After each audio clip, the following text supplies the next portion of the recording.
वन्देऽहं श्रीगुरो श्रीयुतपदकमलं श्रीगुरुं वैष्णवांश श्रीरूपं साग्रजातं सहगण रघुनाथनिमित्तं सजीवं साद्वैतं सावधूतं परिजन सहितं कृष्ण चैतन्य देवं श्री राधा कृष्ण पादान सहगण ललिता श्री विशाखा निमित्ता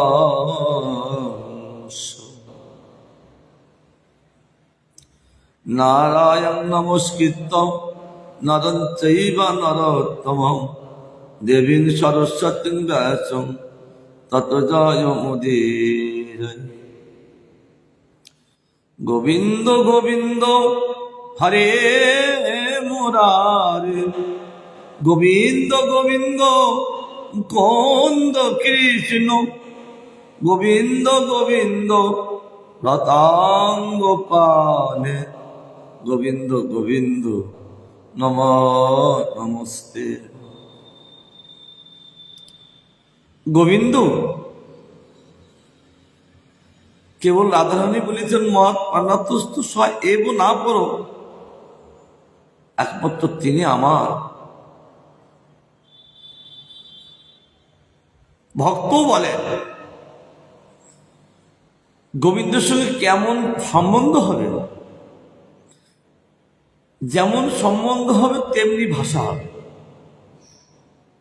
সম্বন্ধ যত আরো বেশি ঘনিষ্ঠ হবে তার ভাষাটা আরো বেশি ঘনিষ্ঠ অন্তর থেকে প্রকাশ হবে। এই ভাষাগুলো কেমন হচ্ছে? আমার ঈশ্বর গোবিন্দ সুন্দর গোবিন্দ পরাণ বন্ধু, আমার ঈশ্বর গোবিন্দ সুন্দর গোবিন্দ পরাণ বন্ধু, আমার ঈশ্বর গোবিন্দ সুন্দর গোবিন্দ পরাণ বন্ধু। ঈশ শব্দে শাসন, স্বর শব্দে শ্রেষ্ঠ। তিনি সকলকে শাসন করেন বলে তিনি ঈশ্বর। এই ভাষা তিনি বলছেন আমার ঈশ্বর গোবিন্দ সুন্দর গোবিন্দ পরাণ বন্ধু, আমার ঈশ্বর গোবিন্দ সুন্দর গোবিন্দ পরাণ বন্ধু। ঈশ্বর বললে শব্দ কেটে যাবে, ঈশ্বর বললে শব্দ কেটে যাবে। আমার ঈশ্বর গোবিন্দ সুন্দর গোবিন্দ পরাণ বন্ধু, আমার ঈশ্বর গোবিন্দ সুন্দর গোবিন্দ পরাণ বন্ধু। গোবিন্দ জীবন গোবিন্দ ভূষণ গোবিন্দ জীবন গোবিন্দ ভূষণ গোবিন্দ করুণা সিন্ধু, গোবিন্দ জীবন গোবিন্দ ভূষণ গোবিন্দ করুণা সিন্ধু। আমার ঈশ্বর গোবিন্দ সুন্দর গোবিন্দ পরাণ বন্ধু, আমার ঈশ্বর গোবিন্দ সুন্দর গোবিন্দ পরাণ বন্ধু। যখন এরকম আপন করে নিলেন তখন তিনি শয়নে গোবিন্দকে দেখছে, স্বপ্নে গোবিন্দ দেখছে, আবার নয়নে তাও তিনি দেখছে।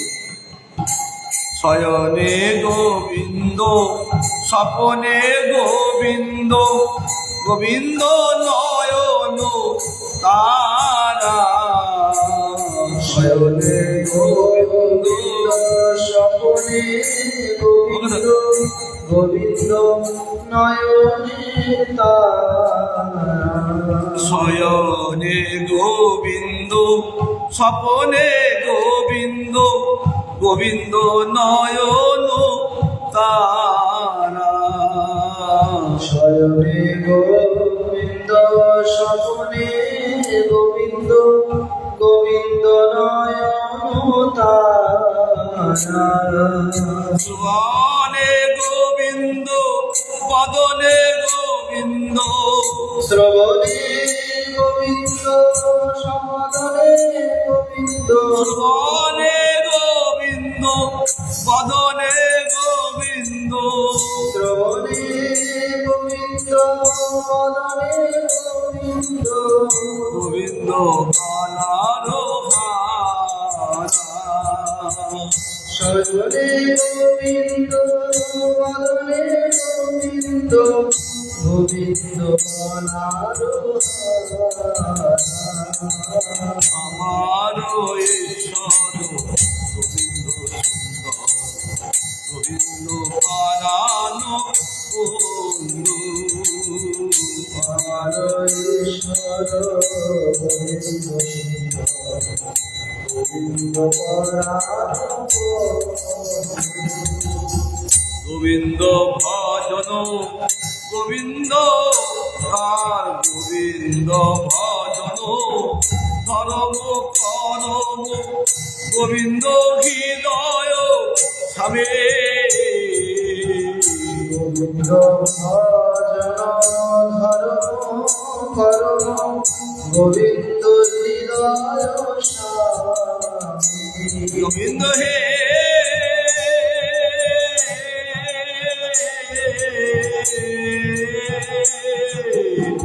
গোবিন্দ ভজন, গোবিন্দ ধর্ম করম, গোবিন্দ হৃদয় স্বামী। গোবিন্দ ভজন ধর্ম করম, গোবিন্দ হৃদয় স্বামী। গোবিন্দ বিহনে নামাচি পরনে, গোবিন্দ বিহানে নামাছি পরাণে। অন্ত গোবিন্দ ছাড়া তিনি আর কিছু চায় না। গোবিন্দকে না দেখতে পেলে যেমন ব্রজবাসীগণ পরাণে মরে যায়। গোবিন্দ বিহনে নামাচি পরনে, গোবিন্দ বিহানে নামাছি পরাণে। গোবিন্দ কিঙ্কর আমি। গোবিন্দ বিহানে নামাছি পরাণে, গোবিন্দ কি করুণা। আমার ঈশ্বর গোবিন্দ পরাণ বন্ধু। আমার ঈশ্বর গোবিন্দ,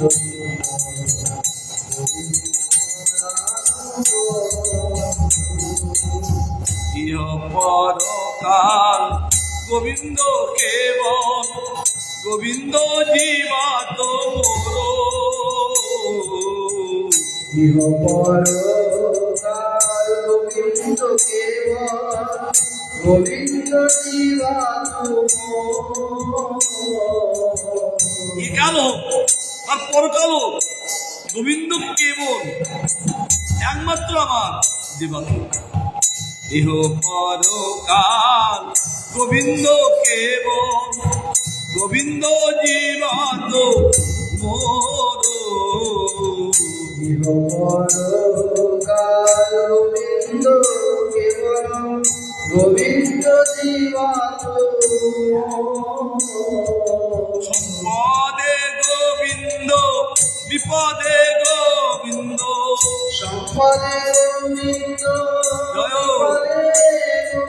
পদে গোবিন্দ বিপদে গোবিন্দ সম্পদে গোবিন্দ বিপদে গোবিন্দ গোবিন্দ করেছি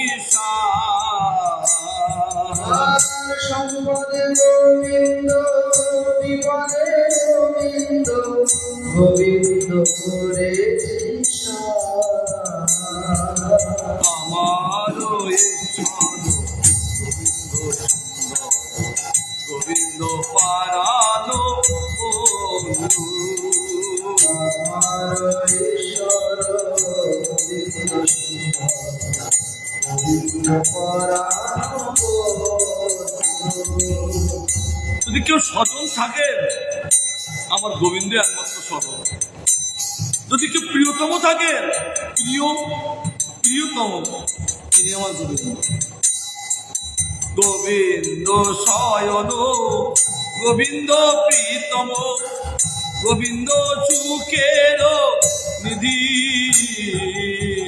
গোবিন্দ সজন গোবিন্দ প্রীতম গোবিন্দ বিলাস নিধি গোবিন্দ বরদ গোবিন্দ কামদ গোবিন্দ বরদ গোবিন্দ কামদ গোবিন্দ বরদ গোবিন্দ কামদ গোবিন্দ বরদ গোবিন্দ কামদ গোবিন্দ বিলাস বেধি গোবিন্দ বরদ গোবিন্দ কামদ গোবিন্দ বিলাস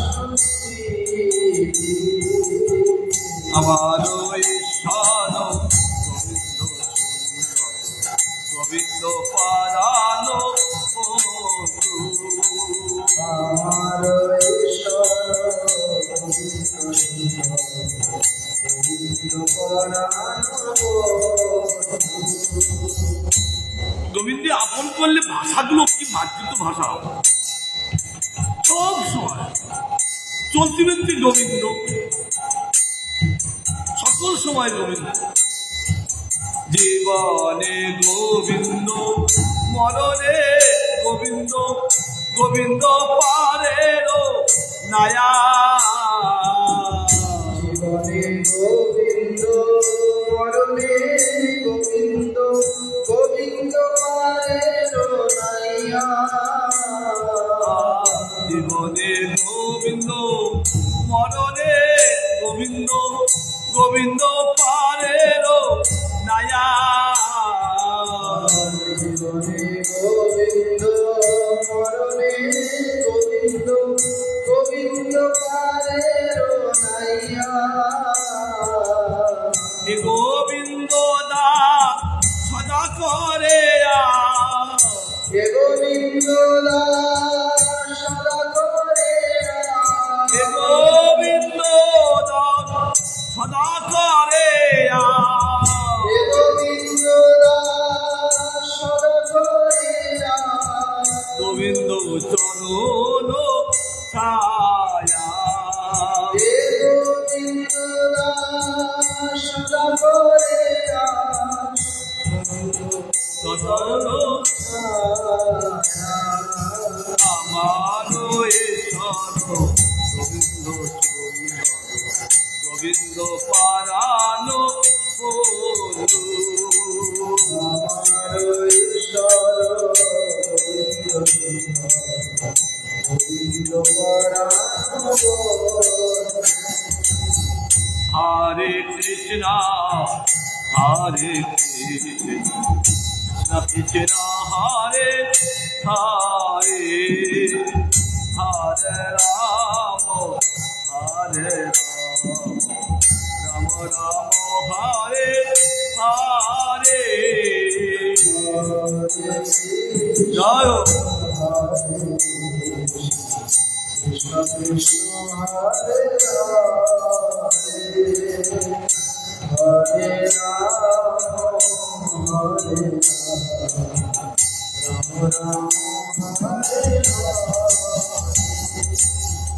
হরে কৃষ্ণ হরে কৃষ্ণ কৃষ্ণ কৃষ্ণ হরে হরে হরে রাম হরে Ram Ram Ram Hare Hare Hare Krishna, Krishna Krishna, Hare Hare, Hare Ram, Hare Ram,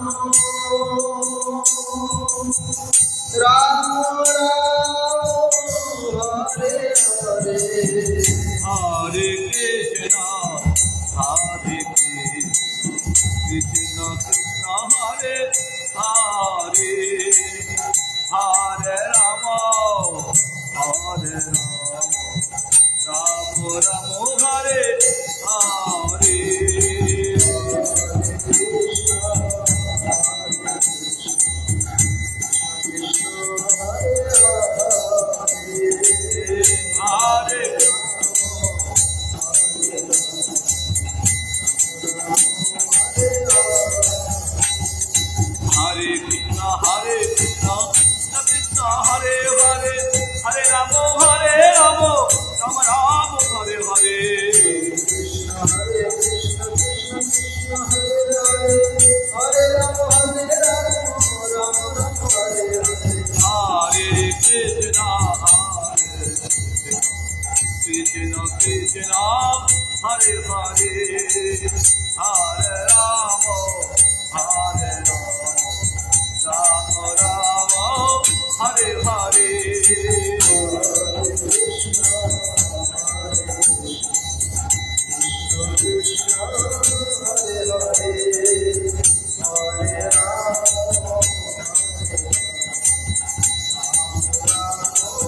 Hare Hare.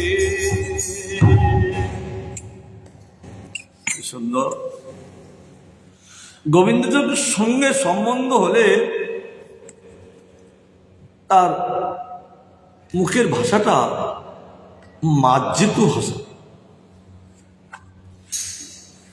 গোবিন্দের সঙ্গে সম্বন্ধ না হলে তার মুখের ভাষাটা মার্জিত আসেন না, টক টক থাকে। এটা দেখলাম ভক্তিদের বৈষ্ণব মহারাজের, সকলকে তিনি বাবা বাবা বলতেন। ট্যুর নিয়ে এসছেন স্কুলে, সেখানে থাকলেন। রাত্রিতে ডাকাত পড়েছেন, সকলে ভয়েতে কাঁপছেন। ভক্তিদয় বনদেব গোস্বামীর কাছে গেলেন, এই বৈষ্ণবের কাছে গেলেন। ডাকাতদের সঙ্গে বলছেন, বাবা আমরা দূর থেকে এসেছি, আমরা গোবিন্দের ধাম দর্শন করছি, এই সকলকে নিয়ে এসছি বাবা, দেখো আমাদের এরকম যদি করো তাহলে আমাদের গোবিন্দের ধাম দর্শন করা বন্ধ হবে। আর মহারাজের মুখে ভাষা শুনি ডাকাতরা পর্যন্ত পরিবর্তন নেই। কারণ যারা গোবিন্দকে আপন করেন তাদের মুখের ভাষা মার্জিত ভাষা আসে। গোবিন্দকে যতক্ষণ পর্যন্ত তিনি আপন না করতে পারেন তার মুখের ভাষা অত মাধুর্য আসে না। এই গানটার মধ্যে কেবল ভাষা। এবার নির্ধারণ করে নিলেন যে আমার গোবিন্দই আমার একমাত্র সর্বস্ব। চলতে বৃত্তি এরকম ভাষা হলে মাধুর্যময় কথা আস্বাদন সুন্দর সুন্দর হয়। আমাদের আস্বাদন চলছেন শাস্ত্র বচনামৃত,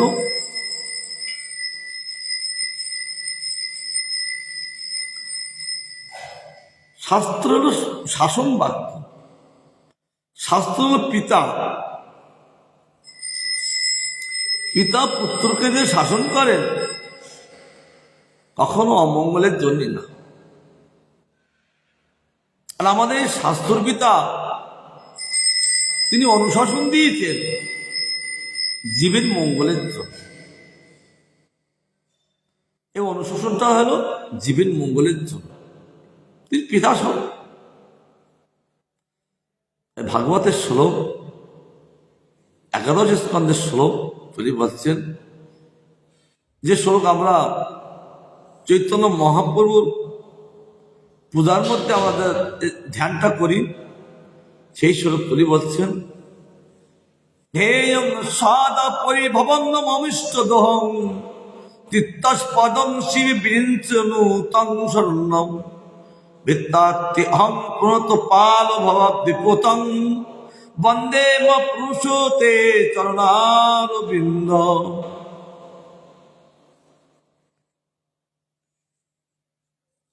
গোবিন্দ কি বলছেন, হে প্রণত পালক,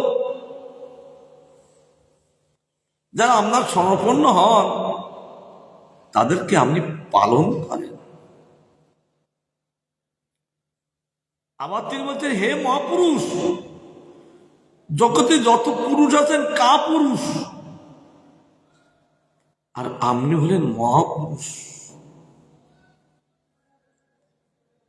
কারণ পুরুষের ওপরে পুরুষ, আপনি মহাপুরুষ। গোবিন্দকে বলছেন, ভাগবত লীলা অভিনয়কারী মাধব,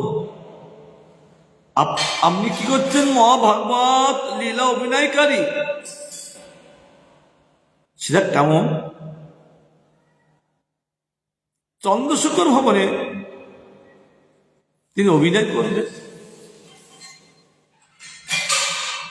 তিনি নিজেই অভিনয় করবেন।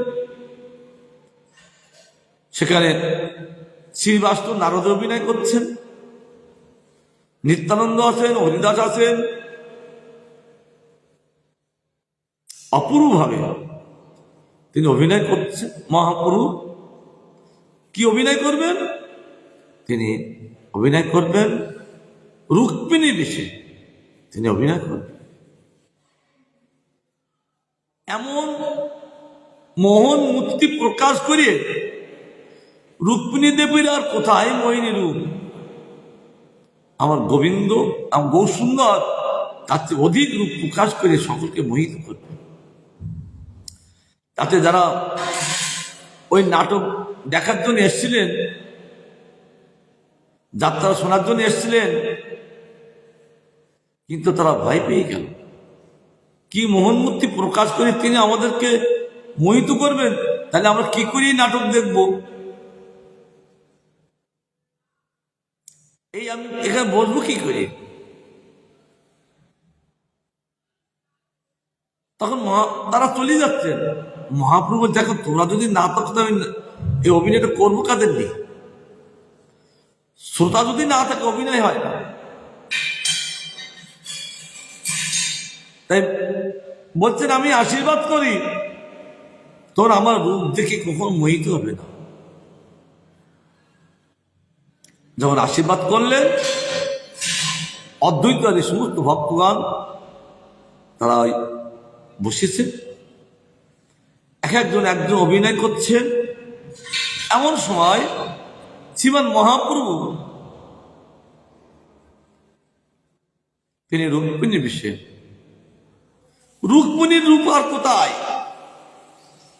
তার চেয়ে অধিক অধিক রূপ প্রকাশ করে তিনি স্টেজে উঠলেন। তিনি যে ভগবান, তিনি গৌসুন্দর, কেউ চিনতে পারেনি। রুক্মিণীর চেয়ে অধিক রূপ প্রকাশ করে তিনি অভিনয় করছেন। কারণ আপনি একমাত্র শুদ্ধ জীবের নিত্য দেহ বস্তু। যারা যেসব জীব শুদ্ধ হয়নি, অশুদ্ধ আছে, অর্থাৎ শুদ্ধ হয় আপনার ভজনে জীব শুদ্ধ হয়, আর আপনার ভজন না করলে জীব অশুদ্ধ হয়। কারণ মাইক দেখাতে শুধু অশুদ্ধ, আর আপনার ভজনে একমাত্র শুদ্ধ। যারাই গুরু ভগবত আচার্যকে ভজন করছেন, তারা জগতে চলেন, আবার যখন মন্দিরকে যান, আবার যখন আহ্নিক করেন, ওই তিনটে নাম উচ্চারণ করেন, আর ওম বিষ্ণু ওম বিষ্ণু ওম বিষ্ণু বলে তারা শুদ্ধ হন। এই জন্য আমি একমাত্র সে শুদ্ধ যে ধেয়, নিত্য ধেয় বস্তু, অর্থাৎ নিত্য ধ্যানের বস্তু আপনি। আপনি জীবের মোহ বিনাশক। ভগবানকে বলছেন আপনি জীবের মোহ বিনাশক। জীবের যে মোহ, জীবের যখন মোহ টেনে যান কোনো বস্তু পাওয়ার জন্য, কোনো বস্তু খাওয়ার জন্য, তার মোহ ওঠে। মোহ এমন একটা বস্তু তাকে টেনে নিয়ে যায়। কেন? তখন বিচার করতে পারেন না। মোহ এমন একটা বস্তু, বিচার ক্ষমতাকে হারিয়ে দেন। না, চুরি করতে গেলে লোক ধরা পড়বো, আমাকে মারবে। চুরি করার একটা মোহ, ডাকাতি করার একটা মোহ, মদ পান করার একটা মোহ, কিন্তু সাধু সঙ্গ করার একটা মোহ, এটা ক্ষতি করে না। সাধু সঙ্গের এত প্রভাব, বাইরের যত মোহ ক্ষতি করে, আর যাদের সাধু সঙ্গের মোহ এসে গেছে, সাধু সঙ্গ ছাড়া আর কিছু সঙ্গ করতে পারে না, তাদের ক্ষতি করে না।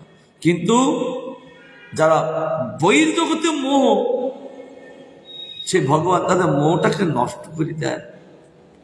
আর আপনি বাঞ্ছাকল্প তরু, এ ভগবান আপনি একমাত্র বাঞ্ছাকল্প তরু, শুদ্ধ জীব। আপনার কাছে যা চাই আমি তাকে তাই দিয়ে সুখী করেন। কিন্তু শুদ্ধ জীব ভগবানের কাছে কিছু চায় না। তারা যদি চান হয়তো কি ভক্তি, কারণ তাদের তো কিছু অভাব নেই। যারা গোবিন্দকে ভজন করছেন তাদের তো অভাব বলে কোনো জিনিস নেই। এটা আমি মাঝে মাঝে আমি অনুভব করি, অভাব কিছু আছে। কারণ তারা গোবিন্দকে অর্পণ করে, গুরু বৈষ্ণবকে অর্পণ করেছেন, তাদের অভাব বলে কোনো জিনিস নাই। বলছেন আপনি বাঞ্ছাকল্পত, নিখিল ভক্তের আশ্রয়। সমস্ত যত জীব আছেন তাদেরকে আপনি আশ্রয়, আপনি ছাড়া আর তার নিখিল জীবের আশ্রয় নেই। শিব বিরিঞ্চির সদাশিব রূপ শ্রী অদ্বৈত আচার্য ও ব্রহ্ম হরিদাস ঠাকুরের বন্দ আপনি সর্বস্মরণ। শিব হোক, বিষ্ণু হোক, আর সদাশিব হোক, হরিদাস হোক, তারা আপনার কাছে বন্দনা করেন। আপনি সেই তাদেরই সর্বস্মরণ স্বরূপ। তারা আপনার ছাড়া আর কাউকে স্মরণ করে না। যতই বিপদ আসুক, তাদের বিপদ এসছেন, তারা আপনাকে ছাড়া কাউকে ডাকে না। তাই রেখেছে। আবার এমন একজন ভক্ত আছেন, তারা বিপদ পড়লো, বিপদ আসলো, তাও ভগবানকে ডাকে। সেটা কে? পড়লা। চরম চরম বিপদ দিচ্ছে, কিন্তু প্রহ্লাদ কোনদিন ভগবানকে ডাকে। কেন ডাকেন? ডাকবেন না কেন? জানে তিনি আমার অন্তর্যামী রক্ষা করছেন, তো আমি একটা ডাকবো কেন? আর বিপদের সময় ডাকাটাই এলো দোষ। দোষ না? পদ্মপুরাণে বলছেন, এটা গুরুমাজ অনেকবার বলেছেন এই কথাটা। এক রাম ভক্ত, তারা স্বামী স্ত্রী নদীর পরপারে যাবেন।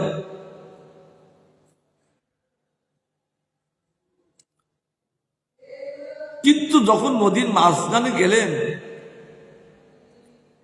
এই কাল বৈশাখ মাস, তো ঈশান কোণে না, এইটার বায়ু কোণ, আর ঈশান কোণে মেঘ ওঠে, আর বায়ু কোণ থেকে হাওয়া ওঠে। এটা ঈশান, এটা বায়ু। কালো মেঘ, ঝড় উঠে গেল। তাতে সব রকম জাতির লোক ছিলেন, মুসলমান ছিলেন, খ্রিস্টান ছিলেন, যারা দেব দেবীর উপাসনা করে তারাও ছিলেন। এটার বড় নৌকা অনেক লোক থাকে। ওই দেখে তারা নিজ নিজ ভাবে তারা সেই সব ভগবানকে ডাকতে লাগলেন। খ্রিস্টান তো গট করছে, আর যারা দেব দেবীর পূজা করছে তারাও ডাকছেন। মুসলমান ভাইরা আল্লাহ আল্লাহ করছেন, আর রাম ভক্ত কেবল রাম জপ করে চলেছে, ডাকছে। তার স্ত্রী বলছে, কি ব্যাপার, তারা সব ডাকছে বিবাদের মধ্যে, তুমি ডাকছো না কেন? তুমি এই বিবাদে ভগবানকে ডাকতে আয়, তুমি ডাকছো না কেন? তখন স্ত্রী কি বুঝাবেন কি করে? তখন সে রাম ভক্ত স্ত্রীকে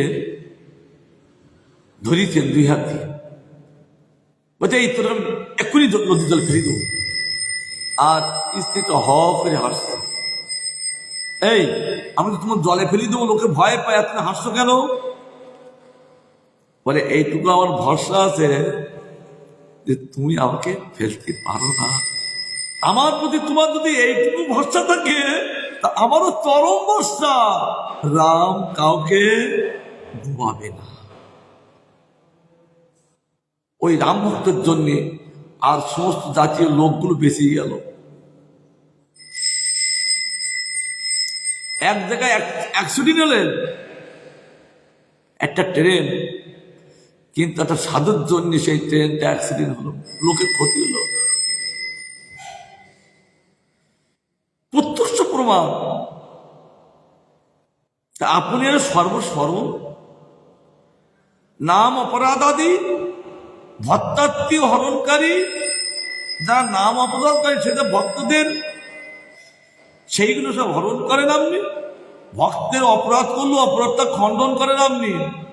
কারণ এই জগতে চলতি ফিরতি অপরাধ হয় না? পায়ের তলায় অনেক জীব পড়ে যায়, পড়ে না?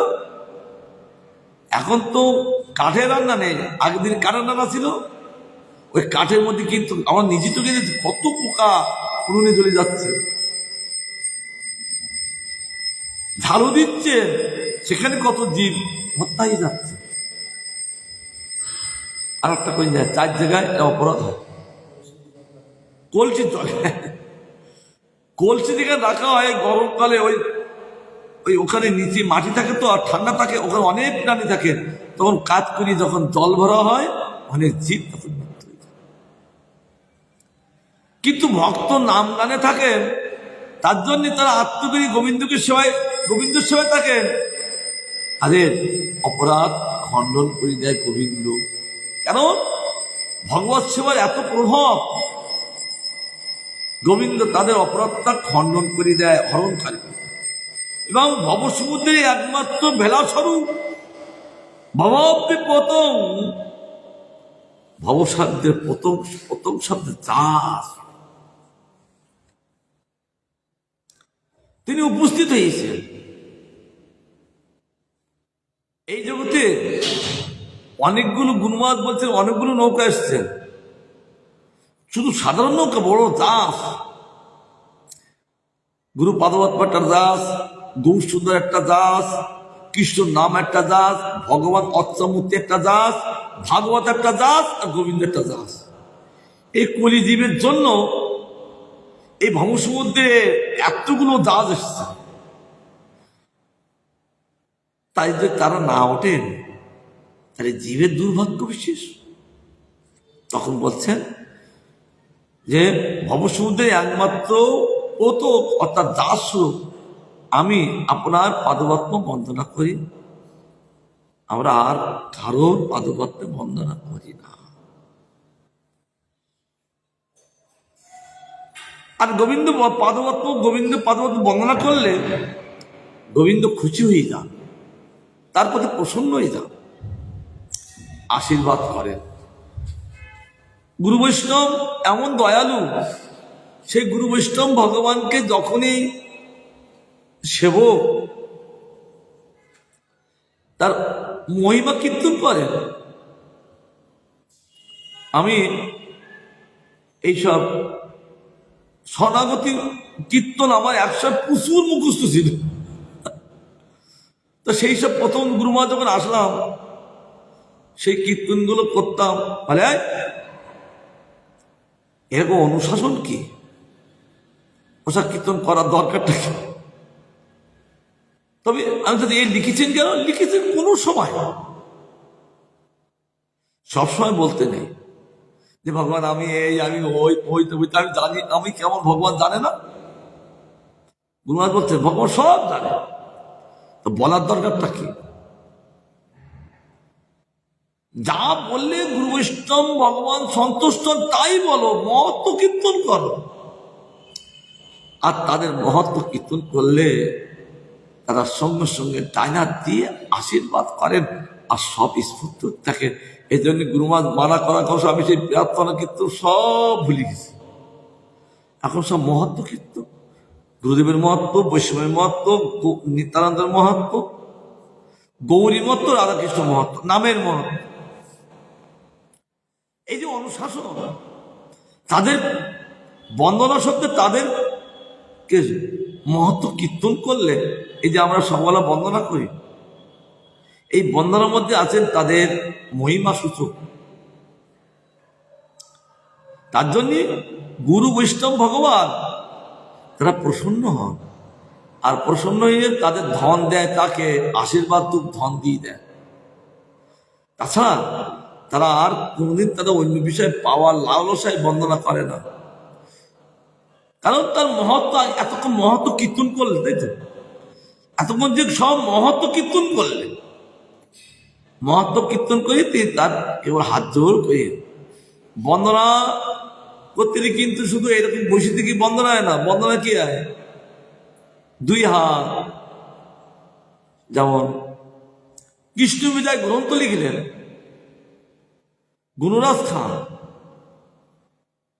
কুলিন গেলাম পাশে ভক্ত,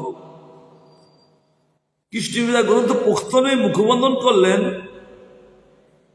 একভাবে বন্দি জুড়ি দুই হাত, নন্দন নন্দন মোর প্রাণনাথ।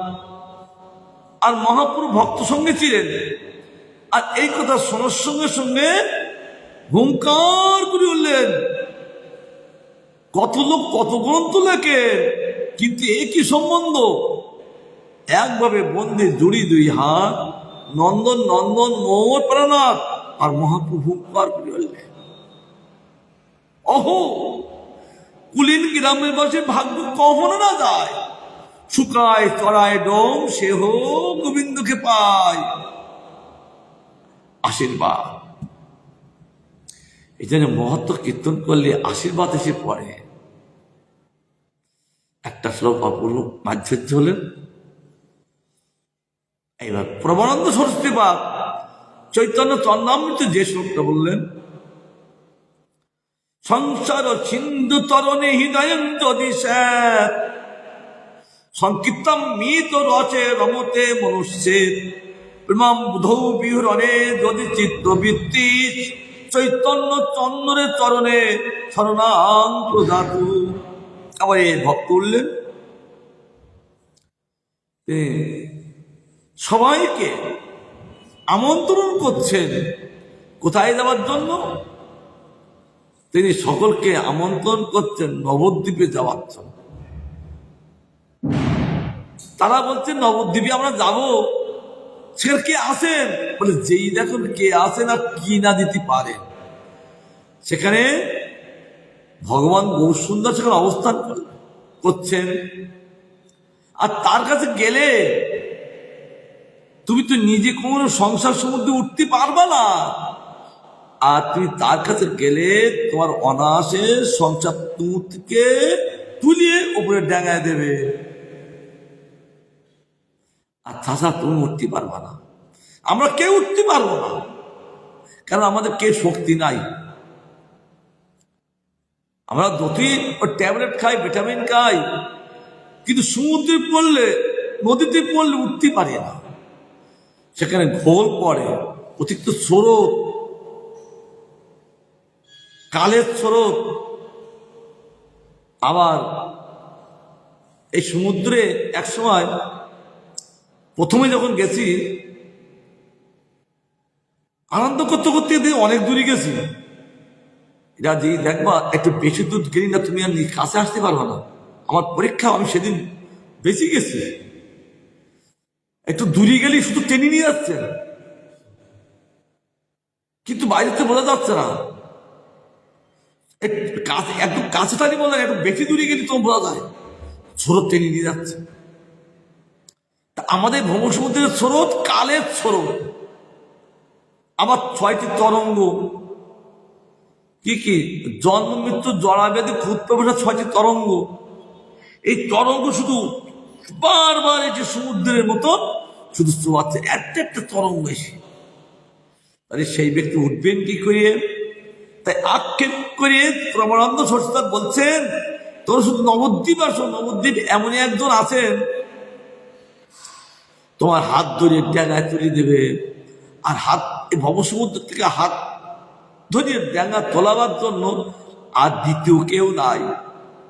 তাই এদিন তোমরা শুধু নবদ্বীপ আসো, তোমাকে হাত ধরে তুলে দিবেন। তারপর বলছে, হাত ধরে তুলে দিয়ে আমি কি করবো? বলে তারপর তিনি যে নাম সংকীর্তন করছেন, আরে তুমি নাম সংকীর্তনে তুমি মজি যাবে। এতদিন তুমি সংসার সমুদ্রের মজি ছিলে, এখন নাম সংকীর্তনে তুমি মজি যাবে। তারপর আমি কি করব? তারপরে কেবল মজি না, আবার আস্বাদন করবেন। কেন? নাম সংকীর্তনে প্রকৃত মজি দেওয়া হয়। আচার যেমন আচার করলে তেলে মজে, আর জীব নাম সংকীর্তনে মজি যান, অর্থাৎ রসালই যান। আর তখন শুধু জীব বাদে আস্বাদন করতে থাকে। আর কি করবে? আর কৃষ্ণ প্রেম সাগরে তুমি সাঁতার কাটতে পারবে। একজনের কাছে আসলে 3টে কাজ হবে। তাহলে বুদ্ধিমান ব্যক্তি ওই বিভিন্ন ডাক্তার কাছে যাবে, এক ডাক্তার কাছে যাবে। তারা এক ডাক্তার কাছে যাবে, তার সব রোগগুলো সারাই করতে পারেন, ওই চিকিৎসা করতে পারেন এক ডাক্তার। তার নবদ্বীপী সেই ডাক্তার। আগে রোগীকে সুস্থ করা, কি তুলিয়ে। এইরকম একজন ভক্ত তিনি আত্মীয় করিয়ে শ্রীমতী রাধারানীকে রেখেছিলেন। রাধারানী তাকে ওরা সুস্থ করে দিয়েছিলেন। আমাদের এই রাধা কৃপা কটাক্ষে 13 নম্বর শ্লোক, ইতি তো অদ্ভুতং স্তমাং নিশন ভাবনন্দিনী করতু সন্তর্জন কৃপা কটাক্ষ ভাগম ভবত্ব দৈব সঞ্চিত ত্রিপ কর্মনাশনম ভবেত্তদা পর্যন্ত শুন মন্ডল প্রবেশনম। রাধার কাছে হোক, আর কৃষ্ণের কাছে হোক, আর গৌরীর কাছে হোক, কারণ এনারা প্রকৃত ডাক্তার, চিকিৎসক। এনারা প্রকৃত করতে পারেন। তারা এই জগতের ডাক্তার, তারা চিকিৎসা করেন আর বলেন ভগবানকে ডাকেন। আমার গুরুমাদ বেলায় বলেছিলেন চেন্নাইতে, তোমার এতে দিল্লিতে বলেছিলেন, বলা হচ্ছে ডাক্তার আচ্ছা তো ऑपरेशन करो ना। हम लोग तो अच्छा तो ऑपरेशन करता हूं, तो बासन वाला कौन है? ठाकुर जी है। उनका बोलाओ, वो लोग सही कर देगा। এই জন্য এরা ডাক্তার হইও, তারা বাঁচানে বেলা ডাক্তার না। তার জন্য আর এই যে 3জন ডাক্তার, রাধারানী ডাক্তার, আবার গুরুদেবও ডাক্তার, বৈষ্ণব ডাক্তার, এদের কাছে শুধু একটাই মেডিসিন, কি? কৃষ্ণ প্রেম হলো মেডিসিন। এই কৃষ্ণ প্রেম মেডিসিন দিয়ে এই ভবলোকেদের যত প্রকার রোগ আছে এক ট্যাবলেটে সেরে যাচ্ছে। আর সেই সুস্থ ইয়ে কেবল ওই নাম সংকীর্তনে মজি দিয়ে কেবল সেটা আস্বাদন করতে লাগলে, শুধু 4টি লাগলেন। এত সুন্দর কথা আমরা আস্বাদন করছি। তারপর বলছেন এইগুলো সম্ভব হবে কি করে? তার জন্য আমার একটা ঠিক অনুরূপ শ্লোক তিনি বলছেন যে বৈষ্ণব তন্ত্রে যেগুলো আমাদের আলোচনা করেছেন, শরণাগতের ভিত্তি, এই ভিত্তির উপর দাঁড়িয়ে সবকিছু চলতে হবে। যেমন আমরা এই বিল্ডিং এর ভিত্তির উপর বসে এই গোবিন্দের কথা শুনছি, তার শরণাগতের একটা ভিত্তি আছে। কি কি ভিত্তি? আনুকূল্যস্য সংকল্প প্রাতিকূল্য বিপজ্জনম রহস্য তিথি বিশ্বাস গোপ্তিত্ব বর্ণন্তত আত্মনিক্ষেপে কার্পণ্যে সর্ববিদা শরণাগতি। সেটা কেমন? অনুকূল বিষয় সংকল্প, যে সেবায় আমার গোবিন্দের সেবাগুলো অনুকূল, যে গোবিন্দ আমি তোমার এই সেবা করব, আমি এই সেবা করব, এটা সংকল্প করতে। আর গোবিন্দের প্রতিকূল বিষয়ে সেটা পরিত্যাগ করতে। দুটো তিনি রক্ষা করিবেন, এটা কি? বিশ্বাস। তিনি আমাকে যে রক্ষা করছেন এই কথা তিনি বিশ্বাস করেন, এটা মেন। আবার গোবিন্দের একটা গুণীর মধ্যে আছে কৃষ্ণৈক্য স্মরণ, শরণাগতি দ্বারা 26টি বৈষ্ণবদের গুণের মধ্যে কৃষ্ণৈক্য স্মরণ একটা বৈষ্ণবদের গুণ। আবার গোবিন্দের একটা গুণ কি? শরণাগত পালন। সেই যারা শরণাগত হন তাদের তিনি পালন করেন, যারা শরণাগত হন না তারা গোবিন্দ তাদের পালন করেন না। তাহলে গোবিন্দ আমাকে রক্ষা করবেন, এটাই এইরকম বিশ্বাস যদি করবেন, এরকম বিশ্বাস করেছিলেন কে? প্রাচীন বরি। তিনি পৃথিবীর হেন কোনো জায়গা নেই তিনি যজ্ঞ করেন পরলোকে যাওয়ার জন্য, কিন্তু সে মনে করছেন আমার কোনো দোষ নেই। কিন্তু তার মধ্যে কি দোষ আছে? যখন নারদ মুনি ধরিয়ে দিলেন, ব্যাসদেব এত কিছু লিখলেন, তাহলে তার মধ্যে দোষ ঢুকিয়ে গেল। আবার সেখানেও নারদ মুনি দোষ ধরিয়ে দিলেন। জীব যে দোষ করেন নিজের দোষ বুঝতে পারে না, জানতে পারে না, আমি তো ভালো করছি। কিন্তু যখন সাধু এসে বলছেন না তোমার এই দোষ আছে, এই দোষের জন্য তুমি চিত্তে শান্তি পাচ্ছ না। আর প্রাচীন বলি কি বলছেন মহারাজ, আপনি পরলোকের জন্য যাবার জন্য এত যজ্ঞ করলেন, পৃথিবীতে এত যজ্ঞ করেছেন, বলছেন পরলোকে যাওয়ার জন্য না, আপনি শত্রুতা বাড়িয়েছেন। আচ্ছা, এইসব শত্রু আপনাকে মারার জন্য সব খড়গ হাতে করে দাঁড়িয়ে আছেন, কই আমি দেখছি না তো। যখন তার নারদ মুনি তার গায়ে হস্ত স্পর্শ করলেন, তখন তার কানেকশন এসে গেলেন। সাধুর অঙ্গটা গোবিন্দের সঙ্গে কানেকশন করে দেন অপরকে স্পর্শ দিয়ে। তখন তিনি বলছেন তাই তো, হেন এত যজ্ঞ করেছে তারা প্রত্যেকের হাতে একটা ওই কালীর হাতে যে খড়গ আছে সে খড়গ এই লোকটা পরাশরকে মারার জন্য। তখন তার বিবেক খুলে হায়, তাহলে আমি এতদিন কি করলাম? তখন নারদ মুনি কি বলছেন, সাধু বাবা তাহলে আমি এখন কি করব? যেমন অপরাধ করেছেন সেরকম অপরাধ করার খণ্ডন করার ব্যবস্থা আছে, আপনি গোবিন্দ ভজনে বসুন। যখনই গোবিন্দ ভজনে বসলেন, গোবিন্দের ভজনের প্রভাবে এখন তিনি নির্ভয় হয়ে গেছিলেন, নির্ভয়ে তিনি বিচরণ করছেন। আবার একদিন নারদ মুনি এসে তিনি জিজ্ঞাসা করছে, মহারাজ দেখি মনে হচ্ছে আমি এখন নির্ভয় বিচার করছেন, আগে আমার চিত্তে ভয় ছিল, এখন তো ভয়ের কারণে কি ব্যাপার? তো আবার সাধুকে দেখলেন, বলছে আজকে এখন আমি নির্ভয় হয়েছি আপনার জন্য।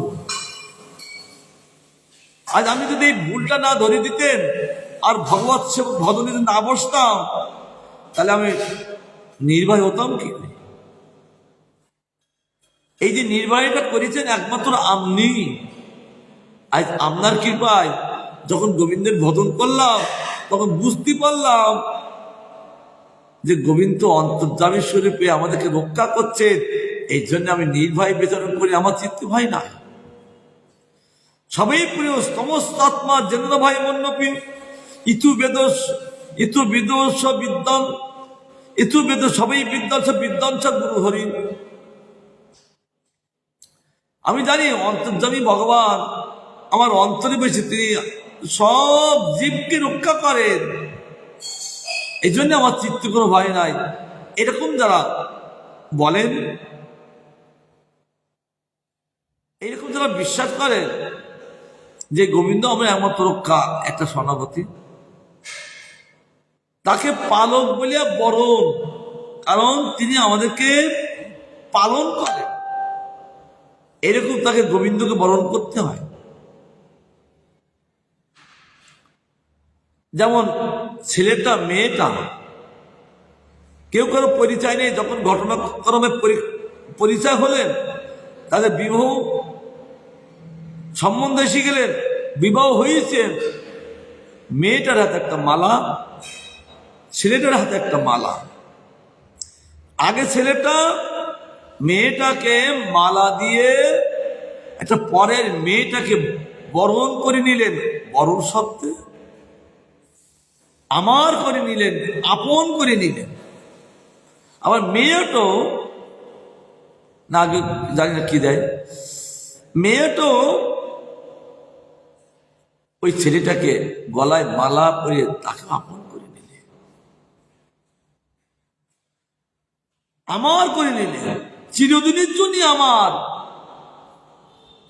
তা গোবিন্দ আমাদের যে চিরদিনের জন্য আমাদের পালন করেন, তাহলে তাকে বরণ করতে হবে না? আপন করে নিলেন, তাতে সম্পূর্ণ নির্ভরতা।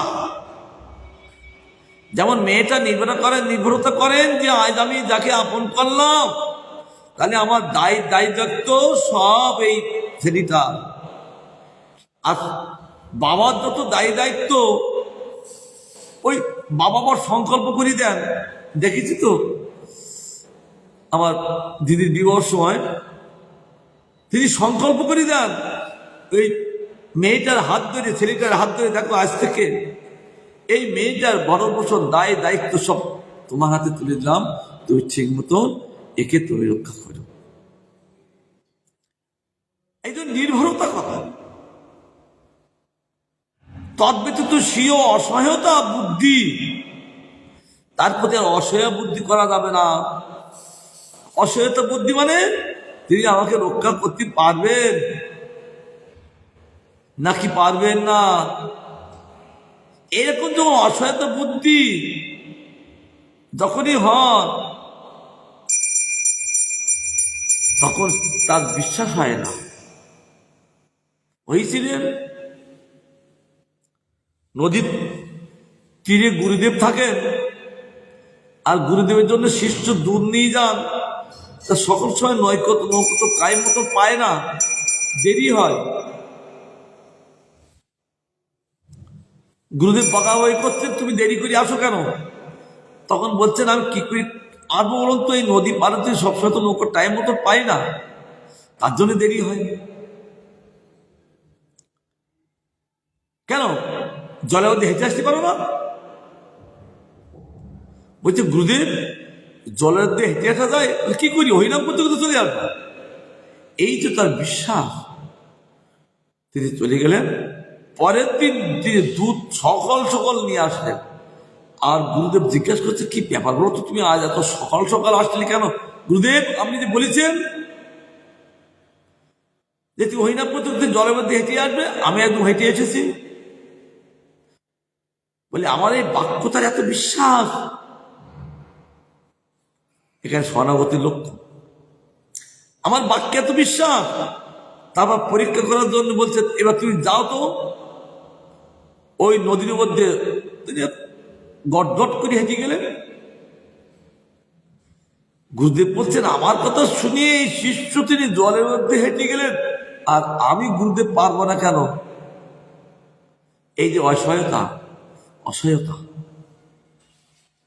আমি কি পারবো? অসহায়তা, তিনি কি আমাকে রক্ষা করতে পারবেন? এই বুদ্ধি করা না, তিনি ছাড়া আমাকে আর কেউ নির্ভর নেই, আমি তার পদমতে নির্ভর হয়েছি। ভক্তিমূর তাই গান করেছেন, নিজ বল চেষ্টা প্রতি ভরসা সারিয়া তোমার ইচ্ছায় আছি নির্ভর করিয়া। আমি যে আসি, আমি এটুকু নির্ভর করে আছি, কারণ আর জানি আপনি আসেন। এখানে বলছে এই 6 প্রকার শরণাগতি অঙ্গ, দেহ। আরেকটি বৈষ্ণব তন্ত্রে আগেরটা বললেন, আর একটা বলছেন তবাস্মৃতি বদন বাচা তথৈব মনসা বিদন তৎস্থান মাচ্ছিত স্তন্নামোদতে শরণাগত। শরণাগত ব্যক্তি বাক্যের দ্বারা আমি তোমার।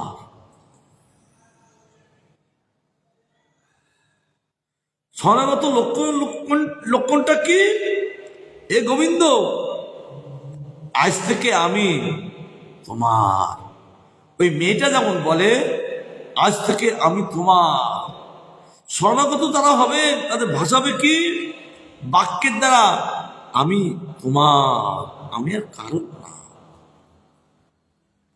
বলিতে বলিতে মনের দ্বারা তদ্রূপ চিন্তা করিতে করিতে এবং শরীর দ্বারা তার স্থান আশ্রয় করিয়া আনন্দ চিত্তে অবস্থান করিয়া থাকে। বলতে বলতে মনের দ্বারা সেটা চিন্তা করতে লাগলে যে আমি তার। এখন গোবিন্দ তাকে আপন করে নিলেন, তাহলে সেবক হলেন। তার সেবকের কার্যটা কি? তার কি করে সুখী করা হয় সে চিন্তা করতে লাগবে, এবং সঙ্গে সঙ্গে শরীর দ্বারা তার স্থানটা আশ্রয় করলেন। আর যখনই তার গোবিন্দের পদবত্ব আশ্রয় করলেন তখন আনন্দ চিত্তে তিনি অবস্থান করিয়া থাকেন, আর কোনো দুঃখ নাই। যতক্ষণ পর্যন্ত জীব শরণাগত না হবেন গোবিন্দের পদবত্তে, ততক্ষণ পর্যন্ত জীব কখনো চিত্তে শান্তি পাবে না। আর গোবিন্দের পদবত্ত শরণাগত হলেই প্রকৃত আনন্দ লাভ করেন, কারণ গোবিন্দ আনন্দ দাতা। আনন্দ দেন সব জীবকে। লীলা করে গুরু মহারাজ গান করেছেন না, শ্রীরাধা গোবিন্দ প্রেমানন্দ কন্দ বৃন্দারণ্য অবিরা। তিনি আনন্দ কন্দ, অর্থাৎ খনি, তিনি আনন্দের খনি। ওই লীলা করে জীবকে সব আনন্দ দিয়ে থাকেন, আর জীব তখন আনন্দ নিয়ে তার পাদপন্ন অবস্থান করতে থাকে। অপূর্ব কথা। আমাদের আস্বাদন চলছেন।